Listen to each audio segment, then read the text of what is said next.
અંકલેશ્વરના જીઆઈડીસીની પ્રયોશા હેલ્થકેર કંપનીમાં આગ લાગતા ફાયર ફાઇટરો દોડ્યા હતા। ભરૂચ જિલ્લાના અંકલેશ્વર ઔદ્યોગિક વસાહતમાં આવેલી પ્રયોશા હેલ્થકેર કંપનીમાં અચાનક આગ લાગતા જ દોડધામ મચી જવા પામી હતી। અંકલેશ્વરના ઔદ્યોગિક વસાહતમાં ફરી એકવાર આગનો બનાવ બન્યો હતો। અંકલેશ્વર જીઆઈડીસીમાં આવેલ પ્રયોશા હેલ્થકેર કંપનીમાં અચાનક આગ ફાટી નીકળતા દોડધામ મચી જવા પામી હતી। જોતજોતામાં આગે વિકરાળ સ્વરૂપ ધારણ કરતા જ કામદારો કંપનીની બહાર દોડી ગયા હતા। આ બનાવની જાણ થતાં જ અંકલેશ્વર ડીપીએમસીના ફાયર ફાઇટરો ઘટનાસ્થળે પહોંચ્યા હતા। 5 જેટલા ફાયર ફાઇટરો ટેન્કરોની મદદથી ફોમ અને પાણીનો મારો ચલાવી સમગ્ર આગ પર કાબુ મેળવ્યો હતો। સદનસીબે આ ઘટનામાં કોઈ જાનહાની થઈ નથી। લોકોએ રાહતનો શ્વાસ લીધો હતો। જે કેસની ગુજરાતી સાથે કેતન મહેતા, ભરૂચ। 3:15 વાગે ફાયર કોલ આવ્યો હતો અને જાણ થઈ હતી કે પ્રયોશા હેલ્થકેર કંપનીમાં ફાયર થયેલી છે।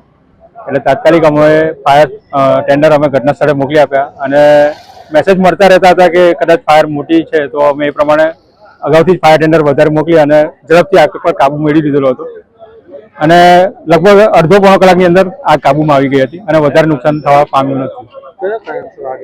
કારણ અંગે તો એવું હોય છે દર વખતની જેમ આ વખતે પણ અમે શ્યોર તો નથી કહી શકતા, પણ કદાચ આઈપીએ હતું એટલે આઈપીએમાં એવું છે સોલ્વન્ટ કે બહુ સેન્સિબલ હોય છે, હાઈલી ફ્લેમેબલ હોય છે, એટલે ક્યાંક કોઈ જગ્યાએથી કદાચ સ્પાર્ક કે ફ્લેમ મળી હોય તો મે બી પોસિબલ।